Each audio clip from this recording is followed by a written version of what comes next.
As a uranium glass dealer, I often get questions about whether or not antique and vintage uranium glass is safe to handle and use due to its radiation.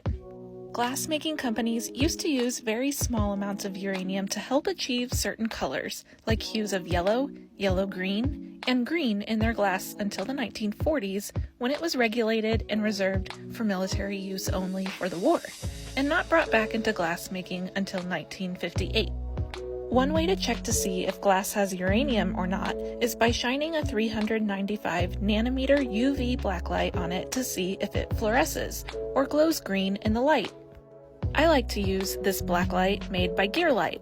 It picks up uranium and other elements too, like cadmium, which glows orange, and selenium, which glows pink.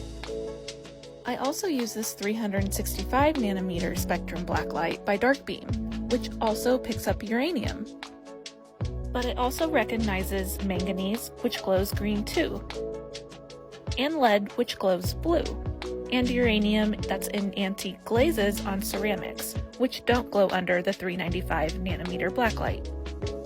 To be sure if glass is uranium instead of manganese, you'll want to use a Geiger counter, like this one from Life Basis, to verify. It'll pick up the uranium radiation stemming from the glass, but not manganese, since it doesn't emit radiation. As I hold the Geiger counter in one of my glass booths, you can see there's already trace amounts of background radiation in our environments in general, and uranium glass doesn't emit much more than that, to where one should be concerned. You can find the Gearlight and Darkbeam blacklights and Life Basis Geiger counter that I use by clicking the link in my bio that goes to my storefront on Amazon, under the Antique and Vintage Glass Essentials list. You can find other tools and items there as well.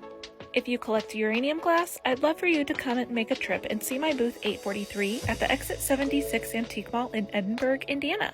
Like and follow for part 5.